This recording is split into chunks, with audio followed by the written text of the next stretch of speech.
When their aunt kicked them out on the 17th birthday, a boy and his younger sister were left with nothing but a rusty key to their grandfather's abandoned blacksmith shop. But what they found buried beneath the floorboards wasn't just a place to hide.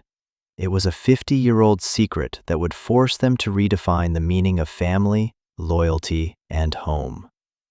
If you've ever felt lost or abandoned, this story is for you. Hit that subscribe button and stick with us, because sometimes the end of one road is just the beginning of the real journey. The sound the front door made when it closed was not a slam. It was a quiet, decisive click. The sound of a lock engaging, of a final decision being made permanent. It was colder and more absolute than any shout could have ever been. That click was the sound of our lives being neatly and quietly severed from the only world we had known for the past 6 years. I stood on the concrete curb, the rough fabric of a duffel bag strap digging into my shoulder. The other bag sat at my feet, a lumpy, overstuffed testament to how quickly you can pack a life when you're told you have 10 minutes to get out. Beside me, my sister Maya shivered, pulling the thin sleeves of her hoodie down over her hands.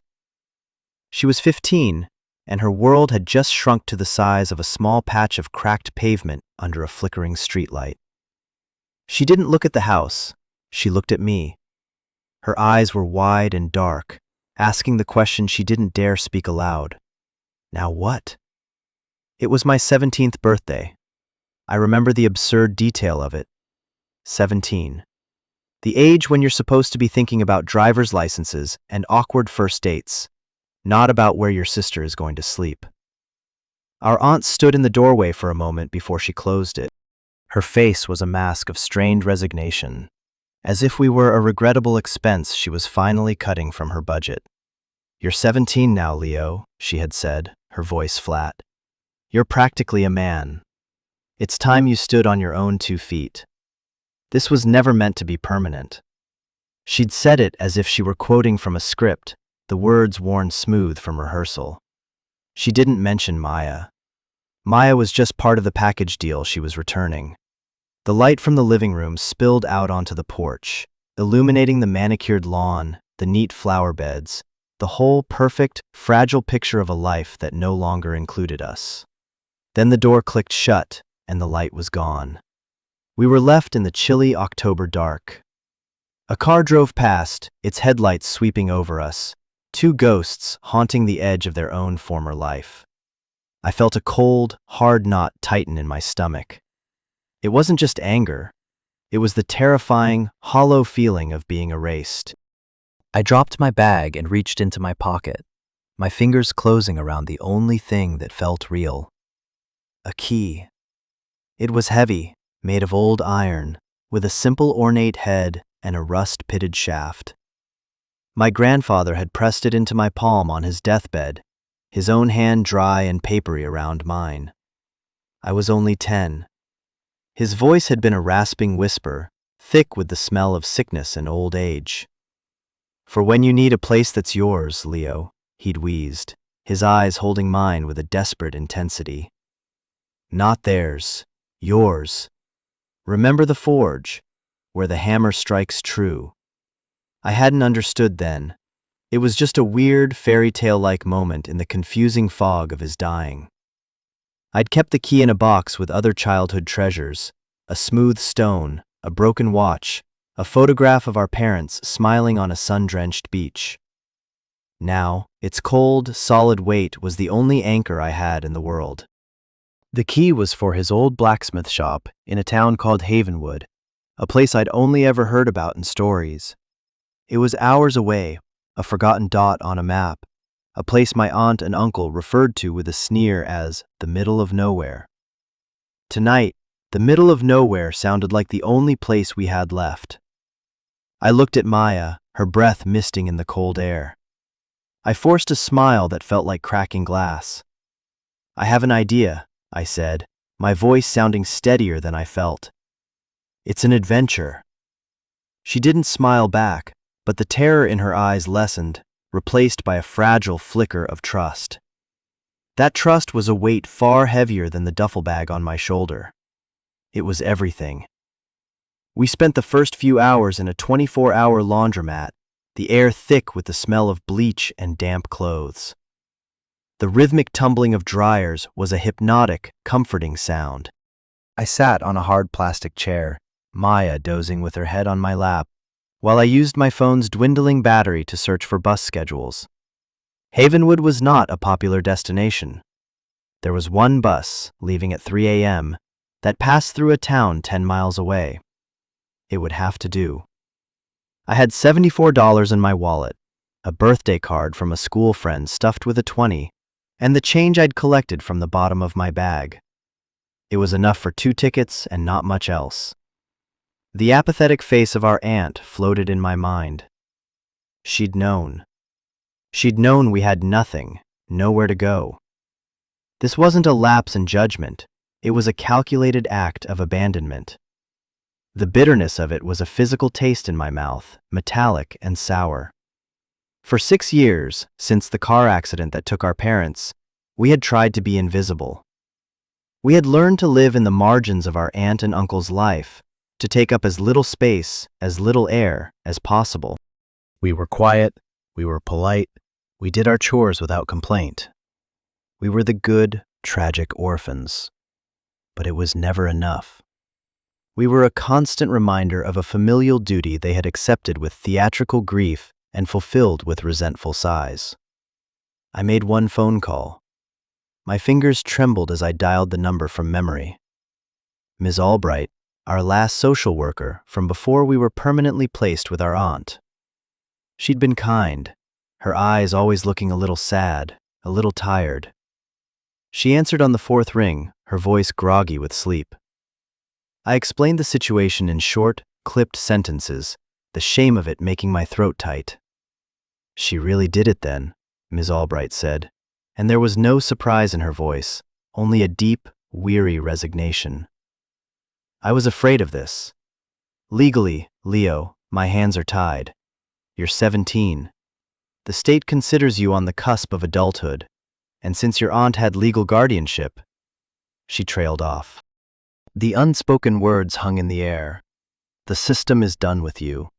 But that doesn't mean you're alone, she continued, her tone shifting, becoming more practical. Where are you and Maya now? I told her our plan, the key, the blacksmith shop. I could hear her typing on a computer in the background. Havenwood, she murmured. Okay, I see it. Property records show it still belongs to your grandfather's estate. But Leo, there are years of back taxes owed on it. The county could seize it at any time. And the building itself was marked as structurally unsound a decade ago. It might not even be safe to enter. A wave of cold dread washed over me, more chilling than the autumn air. Of course, nothing could be that simple. The one thread of hope I was clinging to was already fraying. What do we do? I whispered, my voice cracking. I hated how young I sounded. We have nowhere else to go. There was a long pause on the other end of the line. I could hear her breathing. Go, she said, her voice firm. Go to Havenwood. It's a roof, for now. It will buy you time. I'll make some calls. I can't intervene officially, but I can look into the tax situation, see what the exact status is. No promises, Leo, but I can look. Then she said something that surprised me. I'm sending you something. Check your email. It's not much, but it should help. Before I could thank her, she added one more thing. Be careful, Leo.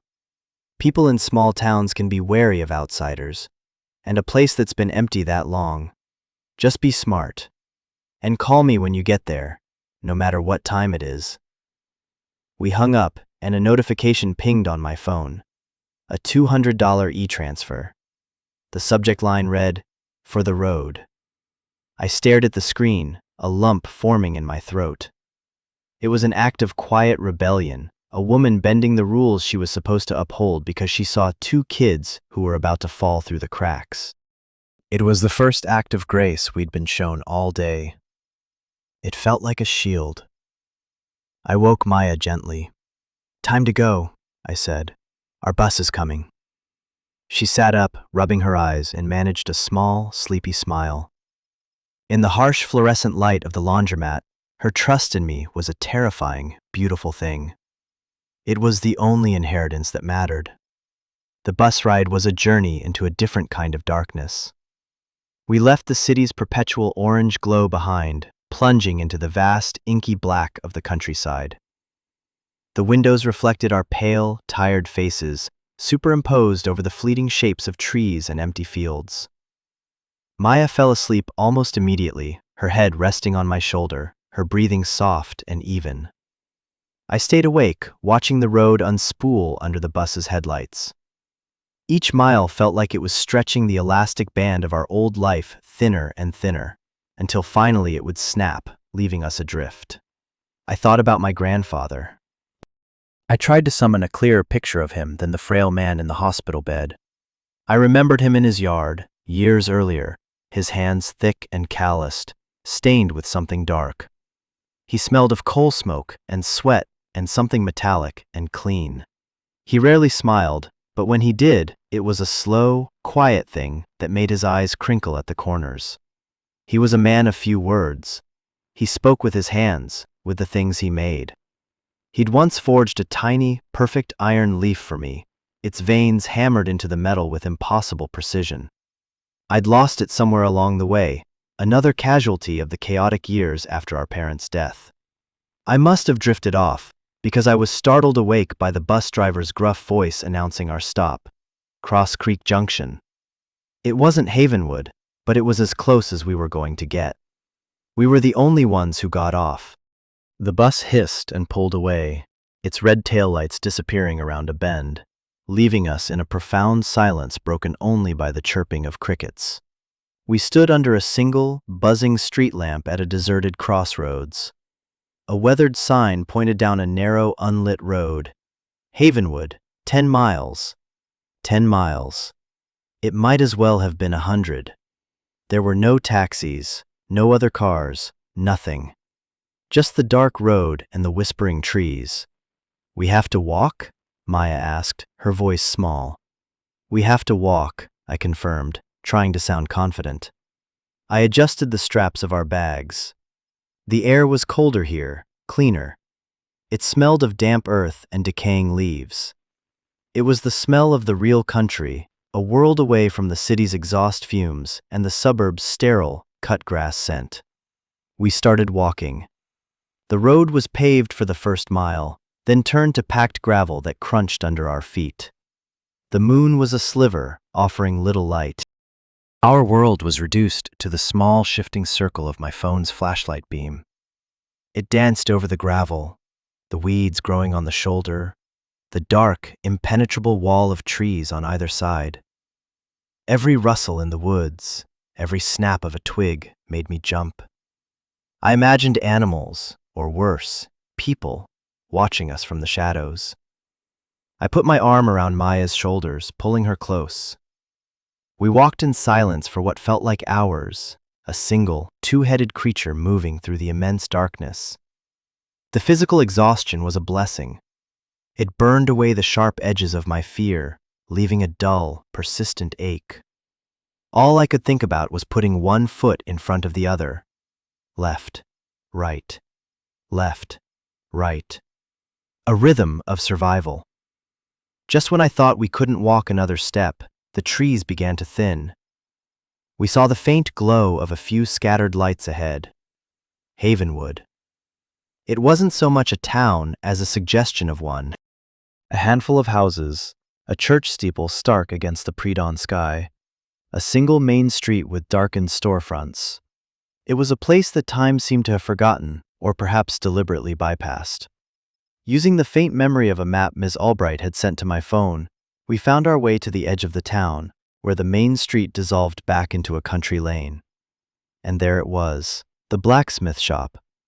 It was darker and more hunched than the other buildings, set back from the road, half swallowed by overgrown ivy and the skeletal branches of a dead tree. The roof sagged in the middle like a tired old man's spine. The windows were boarded over with weathered planks. Next to it, a small, attached house looked even more derelict, its porch tilting at a precarious angle. My heart sank. Ms. Albright was right. It looked condemned. It looked like it could collapse if a strong wind blew. This was our sanctuary? This was our grandfather's legacy. It looked like a tomb. "This is it?" Maya whispered, her voice full of a gentle disappointment that was somehow worse than accusation. "This is it," I said, my own voice hollow. I pushed through a rickety gate that groaned in protest, its hinges long since rusted through. The yard was a tangle of weeds and scrap metal, ghostly shapes in the gloom. I walked up the 3 crumbling steps to the main workshop door. It was made of thick, heavy wood, bound with iron straps. In the center was a large, formidable lock, black with age. I pulled the key from my pocket. It felt small and inadequate in the face of such decay. My hand was shaking as I pushed it into the keyhole. It resisted, gritty with rust. I wiggled it, pushed harder, and for a horrible second, I thought it wouldn't turn. That this would be the final, cruel joke. Then, with a deep, grating groan, the lock clicked. The sound was impossibly loud in the stillness. It echoed in the yard, a sound of opening, a sound of possibility. I took a deep breath, put my shoulder to the door, and pushed. The door swung inward with a shriek of protest, opening a sliver of deeper darkness. The air that rolled out was ancient. It was a dense, physical presence, a smell of cold soot, dry rot, rust, and something else, the faint, lingering ghost of a million coal fires. It was the smell of my grandfather. I fumbled for my phone, its flashlight beam cutting a nervous path through the gloom. The interior of the shop was cavernous, larger than it looked from the outside. The beam caught a fine mist of dust hanging in the air, disturbed by our entry. Straight ahead, dominating the space, was the forge, a massive brick and stone structure, its hood disappearing into the shadows of the high ceiling. In front of it, like an altar, stood the anvil. It was huge, a block of solid steel on a thick stump of wood, its surface worn smooth in places, pockmarked in others. Tools hung from racks on the walls, hammers of every size and shape, tongs with long, spindly arms, chisels and punches, all coated in a uniform blanket of gray dust. A workbench ran along one wall, littered with half-finished projects and curls of old metal, frozen in time. It was as if the blacksmith had simply set down his tools one afternoon and walked away, expecting to return the next morning, and never had. Maya stepped inside behind me, her sneakers silent on the dirt and stone floor. "Whoa," she breathed, her voice a reverent whisper. The flashlight beam caught the intricate dance of a spiderweb, spun between the handle of a hammer and the wall, its silk threads glittering like silver wire. It was a perfect, untouched world. We moved deeper into the space, our footsteps the first to disturb the dust in what must have been years. A side door led to the small, attached house. It was 2 rooms, a main room with a pot-bellied stove, a simple wooden table, and 2 chairs. A dusty mattress was propped against a wall. The kitchen area was just a sink with a hand pump and a few empty shelves. The second room was a tiny bedroom, containing nothing but a narrow bed frame and a small, empty wardrobe. It was grim, Spartan, and utterly primitive. But the roof, from what I could see, wasn't leaking. The windows were intact behind their boards. It was 4 solid walls and a place to lay our heads. It was a palace. "We can make this work," I said, the words feeling true for the first time. "We can clean it up. We can stay here." Maya ran her hand over the dusty table, leaving a clean streak. "It's ours," she said, a note of wonder in her voice. "It's really ours." We spent the rest of the morning in a frenzy of activity, fueled by a strange, manic energy. We found old brooms and started sweeping, raising great clouds of dust that made us cough and sneeze. We were fighting back against the years of neglect, claiming the space with every stroke of the broom. It was while I was clearing the area around the massive forge that I remembered my grandfather's last words. Remember the forge, where the hammer strikes true. It made no sense. I looked at the floor. It was a mix of packed earth and flat paving stones, uneven and stained with soot. I swept away a thick layer of dust and grime from the stones directly in front of the anvil. Most were square and unremarkable, but one, right in the center, had a faint, almost invisible mark on it. A maker's mark. A simple, stylized H for Havens, our grandfather's name. It was the same mark he had stamped onto the little iron leaf he'd made for me. My heart started to pound. This had to be it. Where the hammer strikes true. This was the spot where a smith would stand for hours, the spot that bore the brunt of the work. I knelt down, trying to get my fingers under the edge of the stone. It wouldn't budge. I grabbed a small crowbar from the tool rack, the cold iron feeling alien in my hands. I wedged the tip into a crack and pried. The stone lifted with a grating sound, revealing not dirt, but the dark, hollow space beneath. And in that space, flush with the ground, was a square of dark metal. It had a recessed handle and a round, dial-faced lock in the center. It was the top of a floor safe. My breath caught in my throat. Maya, seeing what I had found, rushed over, her eyes wide. "No way," she whispered. "Leo, no way." It was real, the key, the shop, the secret. It was all real. It was a treasure map, and we had just found the X. The only problem was, we had no idea how to open it. The safe was old, a heavy cast iron beast from a bygone era. The dial was stiff, its numbers faded. We stared at it for a long time, a silent, unmoving sentinel in the floor. Hope and fear warred within me. Hope that inside was the solution to all our problems. Fear that it was empty or held only more trouble. "What's the combination?" Maya asked, finally breaking the silence. I shook my head, my mind racing. My grandfather hadn't given me a number. He wasn't a man for secrets and games, not really. He was direct, practical. The clue had to be somewhere in the shop. It had to be something he knew I would find, or something I already knew. We started searching. We went through everything. We opened every dusty crate, sifted through piles of scrap metal, checked inside the cold forge. Nothing. We moved to the small house. We looked through the few books on the shelf, old paperbacks with cracked spines, a farmer's almanac. Nothing. I was starting to feel the familiar sting of despair. Maybe we were wrong. Maybe the combination was lost forever. Then Maya, who had been quietly looking through a stack of leather-bound ledgers on the workbench, called my name. "Leo, look at this!" It wasn't a ledger. It was a thick, heavy book titled The Principles of Metallurgy. It looked ancient. Tucked inside the front cover was a small, folded piece of paper, yellowed with age. My hands trembled as I took it from her and carefully unfolded it. It wasn't a combination. It was a date, written in my grandfather's neat, spidery script.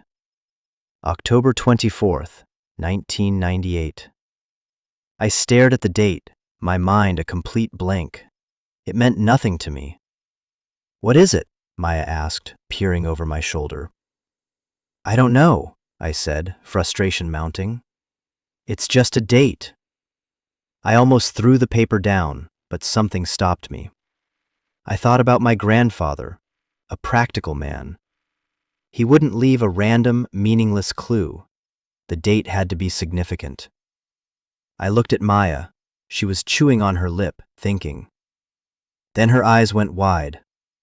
"Leo," she said slowly. "Mom's birthday was October 20th. Dad's was the 28th. I did the math in my head. October 24th. It was right in the middle. It wasn't their anniversary, That was in the spring. What was it? I pulled out my phone and did a quick search. October 24th, 1998. A Saturday. And then I saw it, in a local news archive from their old hometown, a small article about a charity race, and a picture. A grainy black and white photo of my parents, young and smiling, holding a little trophy. They had run a race together. It was the day they had officially become a couple. A story they used to tell us when we were little, the day their real journey began. It was a date that only family would know, a memory buried so deep I had almost forgotten it. The combination wasn't a number, it was a story. October 24th, 1998. I knelt by the safe, my heart hammering against my ribs. I turned the dial, right to 10, left past 10 to 24, right to 98. I pulled the handle. There was a loud, satisfying clunk. The safe was open. We lifted the heavy iron door. The air inside was still and dry. It didn't hold treasure in the way you see in movies, no gold bars or sparkling jewels. But what it held was far more valuable. On top was a thick, rectangular object wrapped in oilcloth and tied with twine. I lifted it out. It was heavy. I unwrapped it, and Maya gasped. It was cash. Stacks and stacks of $100 bills compressed into a tight brick. It wasn't $1 million, but it was more money than I had ever seen in my life. It had to be tens of thousands. Beneath the money were two other items. The first was a large, crisp envelope. I pulled it out and saw the county seal. Inside was the deed to the property, the blacksmith shop, and the house, and the 2 acres of land it sat on. And stapled to it was a receipt from the Havenwood County Tax Office. Stamped across it in bold red ink were the words, "Paid in full." Attached with a paperclip was a small handwritten note. "Taxes are paid ahead for 20 years. It's yours now. No one can take it from you." I couldn't breathe. The weight of the impending seizure, the fear that had been a constant pressure at the back of my mind, simply vanished. This place was ours. Truly, legally, ours. The last item was at the very bottom of the safe. It was a thick manila envelope, sealed with wax, the kind I'd only ever seen in old movies. My name, Leo, was written on the front in my grandfather's familiar hand. My hands were shaking so badly I could barely break the seal. Inside was a letter, many pages long, written on heavy, cream-colored paper. I sat down on the dusty floor, leaned against the cold brick of the forge, and began to read. "My dearest Leo," it began. "If you are reading this, then the world has failed you in the way I feared it would. I am sorry. I am sorry I am not there to help you. I am sorry that you and your sister have been put through this. I tried to build a fortress for you, but all I could leave you was a shelter." My eyes blurred with tears, and I had to stop and wipe them away before I could continue. "I imagine you have many questions.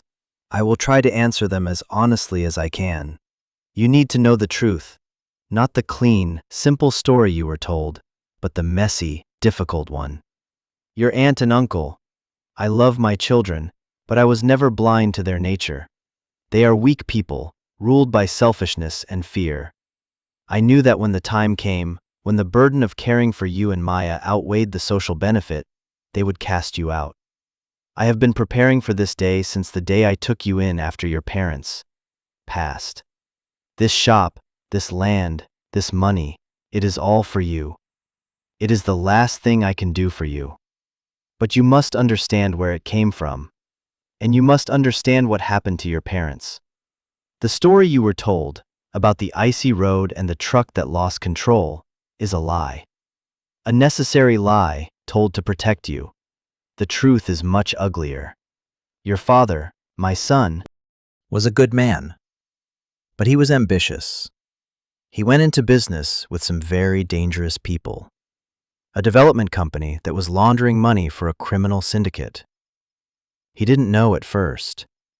By the time he realized who he was in bed with, he was in too deep. He had seen too much. He was trying to get out.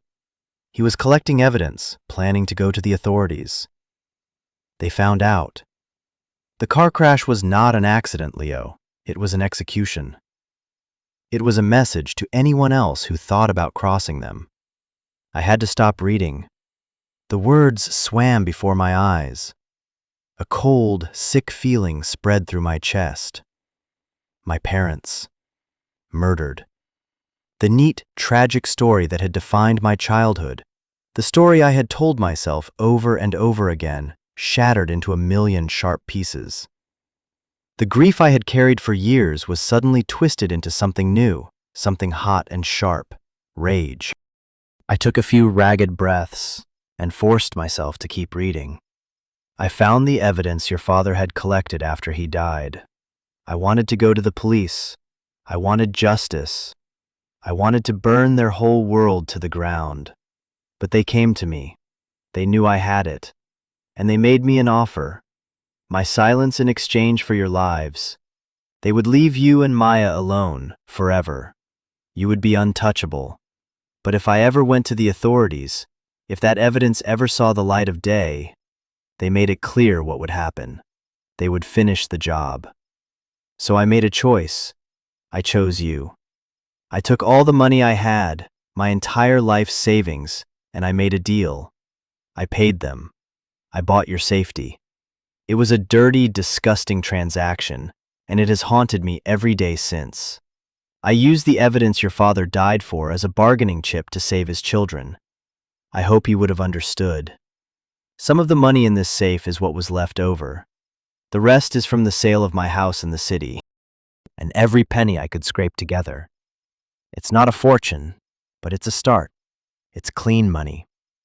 Which brings me to this place, this old shop. It was my father's, and his father's before him.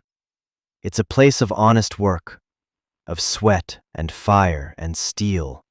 A place where you take something raw and worthless, and with your own two hands, you make it into something strong and useful, and sometimes even beautiful.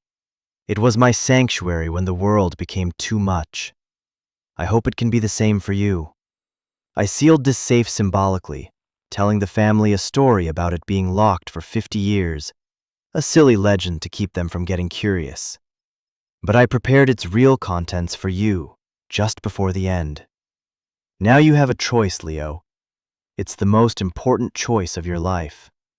You can take this money and the deed, sell this place, and disappear. You and Maya can start a new life somewhere far away, with new names. No one would blame you. It is the safe choice. Or you can stay. You can put down roots in this rocky soil. You can learn the trade that is in your blood. You can rebuild this shop, make it your own. You can make this place a home. The work will be hard. This town is dying. But the life you build will be honest, and it will be yours. The choice is yours, my boy. Whatever you do, protect your sister. That is your only sacred duty now. Goodbye, Leo. Know that I loved you more than words can say. The letter fell from my hands. The heavy paper settled in the dust. The silence in the workshop was absolute. Maya was looking at me, her face pale, tears streaming silently down her cheeks. She had read it over my shoulder. The truth was out, a living, breathing thing in the room with us. It was a monster. My grandfather's sacrifice, my parents' murder. The crushing weight of a choice I was never supposed to have to make. I felt like I was going to be sick. I stumbled to my feet and lurched out of the shop into the stark afternoon light. I just needed to breathe. I walked, then ran, away from the shop, past the dead tree, down the gravel lane, until I was in the woods that bordered the property. I collapsed at the base of a huge oak tree, my back sliding down the rough bark until I was sitting on the cold, damp ground. And then I broke. The sobs came from a place deep inside me I didn't know existed. They were ragged, ugly sounds, torn from my throat. I cried for my parents, for the violent, senseless way they were stolen from us. I cried for my grandfather, for the terrible, lonely burden he had carried. I cried for my own lost innocence, for the boy who believed in tragic accidents and the fundamental goodness of the world. And I cried because I was 17 years old, and I was so scared.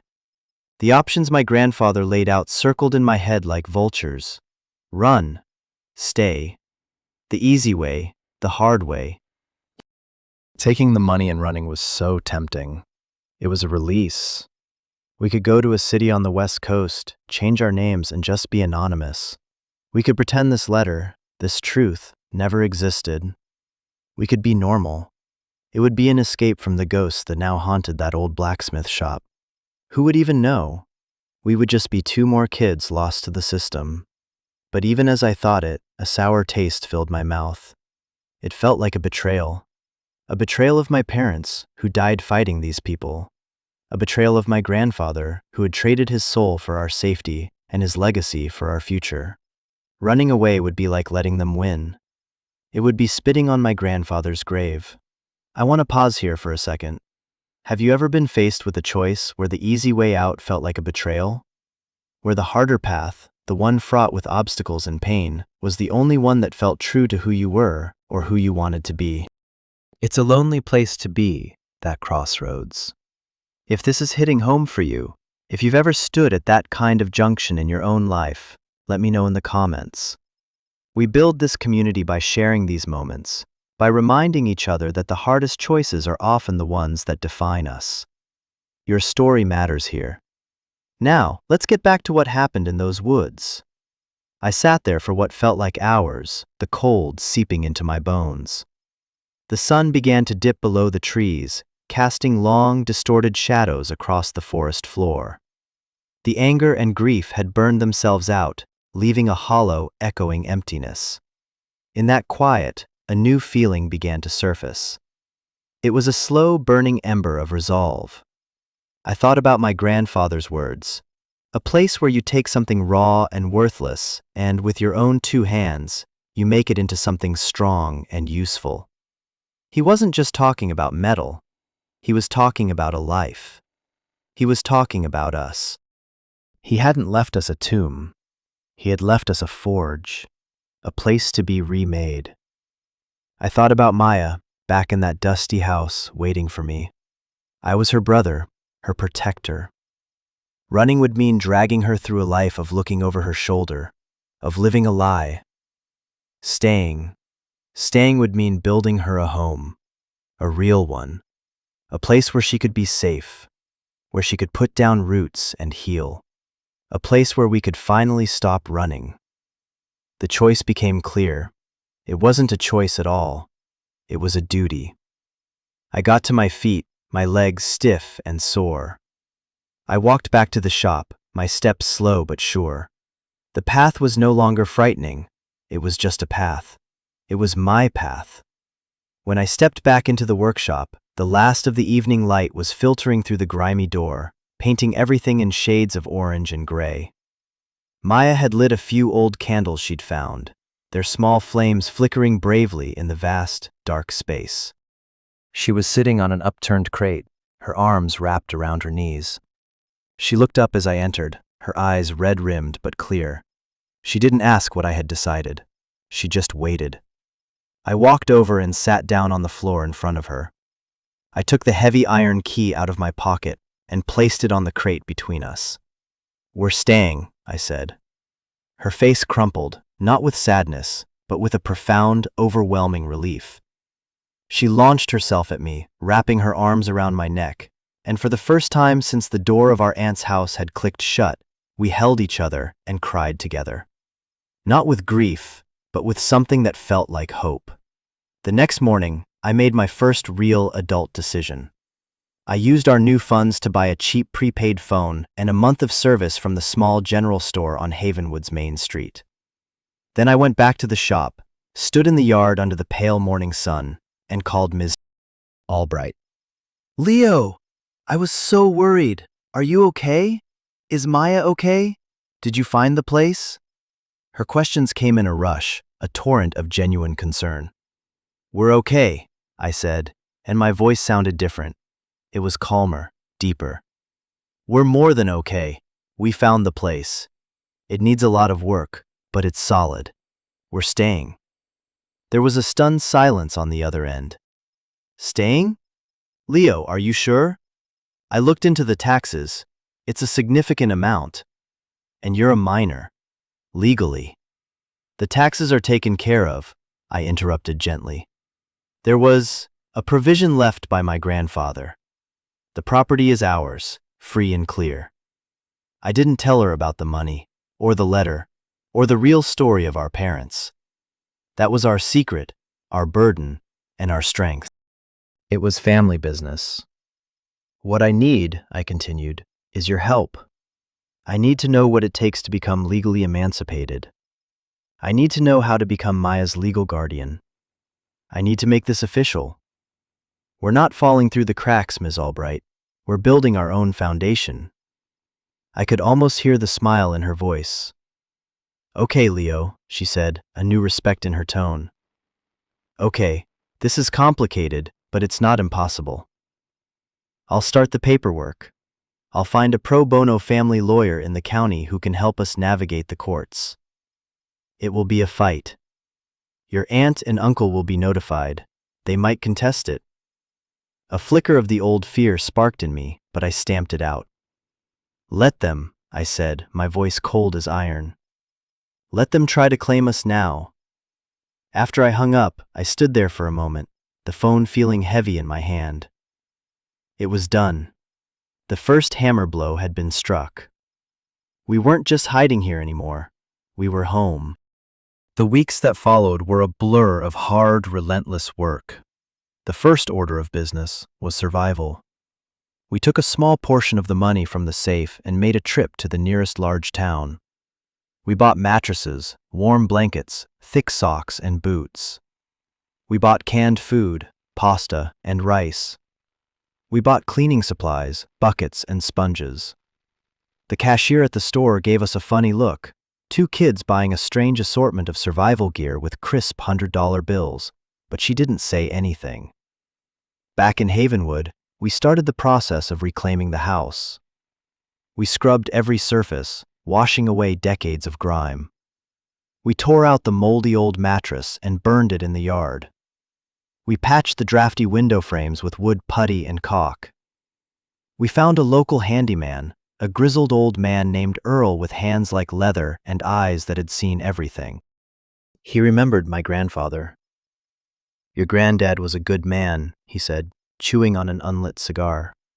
Quiet, kept to himself. But he'd fix anything for anyone and never ask for more than was fair.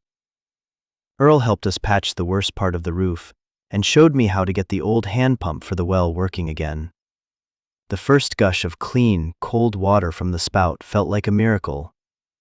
He charged me half of what he quoted, and when I tried to pay the full amount, he just shook his head.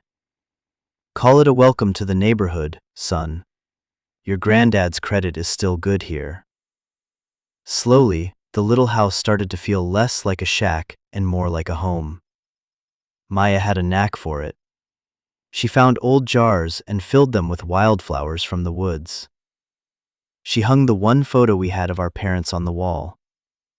She made curtains out of some old flour sacks she found in the pantry. They were simple, small touches, but they transformed the space. They filled it with life. While Maya was taming the house, I turned my attention to the forge. It was my mountain to climb. It was a dark, intimidating space, full of ghosts and expectations. I spent days just cleaning. I swept out the soot, organized the tools, and scraped the rust from the anvil.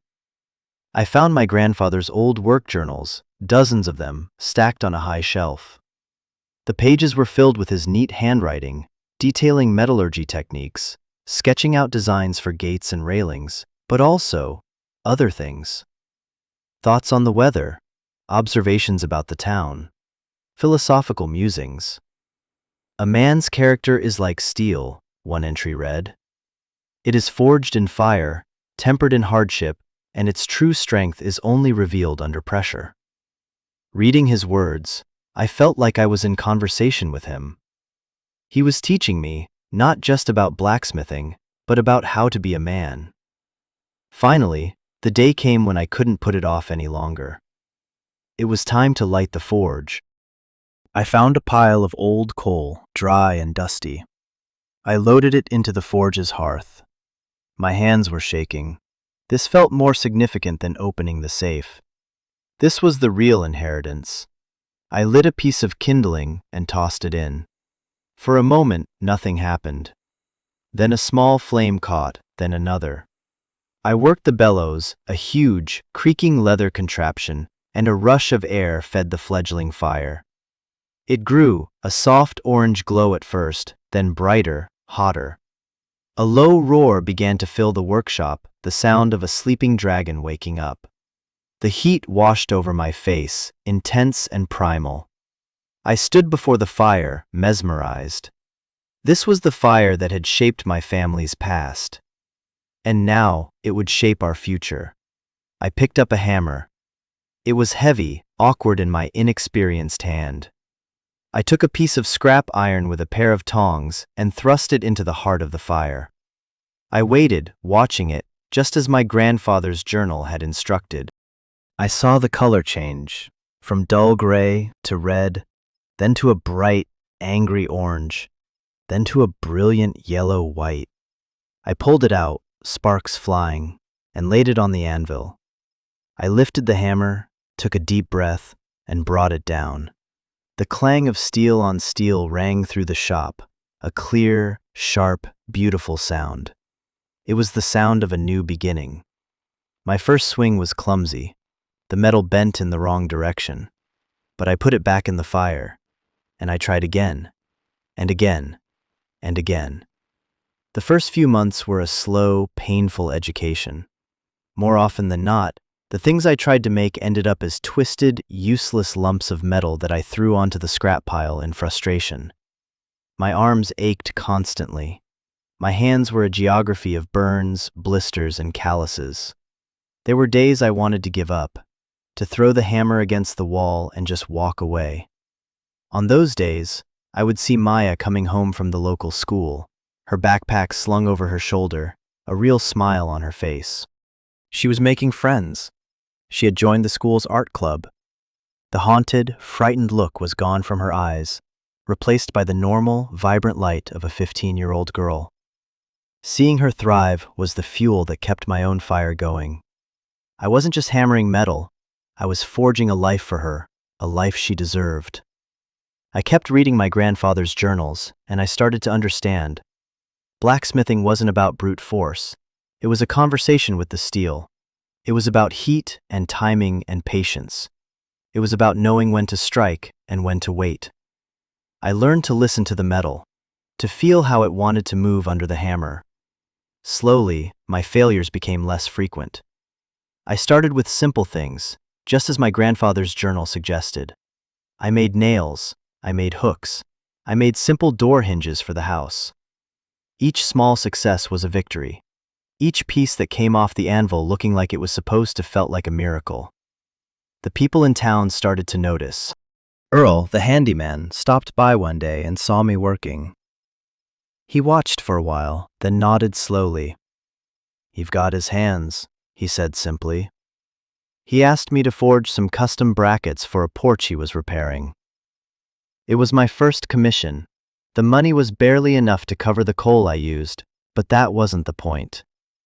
The point was the trust. The point was that the shop was alive again. Word spread. The owner of the general store needed a new sign holder.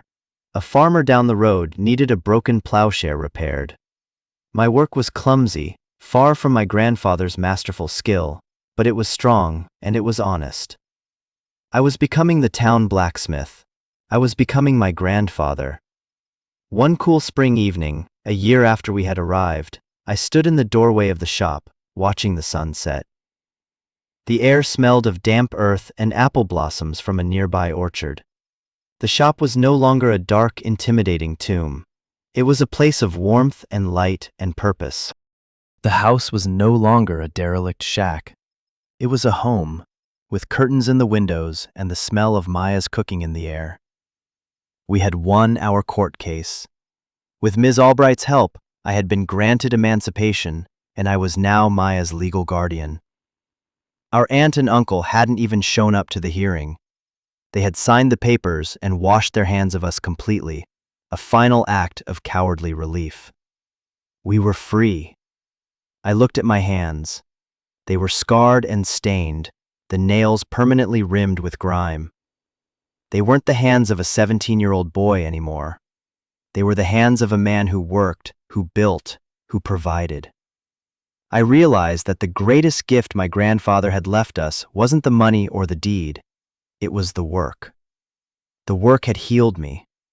In the rhythm of the hammer, in the heat of the forge, I had burned away my anger and my fear.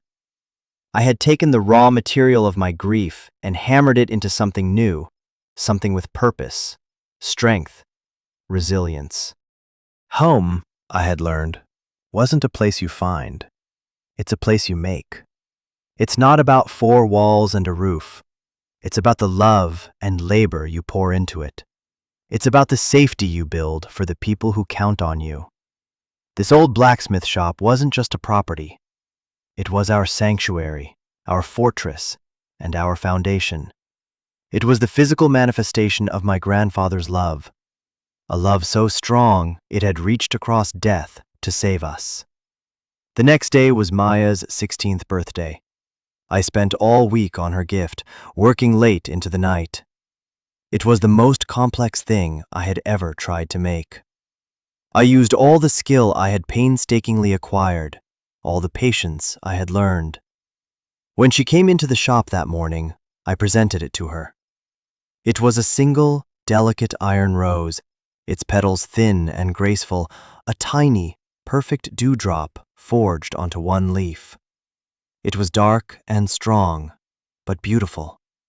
It was a symbol of our new life, something beautiful that had grown from the fire and the ashes. She took it, her eyes filling with tears. "It's the most beautiful thing I've ever seen," she whispered. And in that moment, standing there in the light of the forge with my sister, I finally understood. We weren't the abandoned kids anymore. We were the havens of Havenwood, and we were home. We all inherit things from our family. Sometimes it's money or property. Sometimes it's the color of our eyes or the shape of our smile. And sometimes it's a story, a promise, or a burden. What my grandfather left me wasn't just a rusty key and a safe full of secrets. He left me a choice. He left me the choice to build something instead of running away. He left me the raw materials of a new life and the tools to forge it. Maybe you've been kicked out. Maybe you felt abandoned by the people who were supposed to protect you. Maybe you're standing in the ruins of your own life right now, looking at the rubble and wondering where you could possibly start. I want you to know that you can start right where you are, with whatever you have: a rusty key, a half-remembered promise, a single stubborn flicker of hope in the darkness. You can take the worthless, broken pieces of your past, and with your own two hands, you can forge them into something strong, something useful, something that is yours. This channel is for people who choose the harder path, for people who aren't afraid of the fire, for people who build. If that's you, I hope you'll subscribe and become part of this community. We're all in the forge together. Please share a piece of your story in the comments below. Tell me about a time you had to build something new from something old, or a moment you chose the hard road over the easy one. I read every single comment, and your stories remind all of us that we're not alone. Thank you for listening.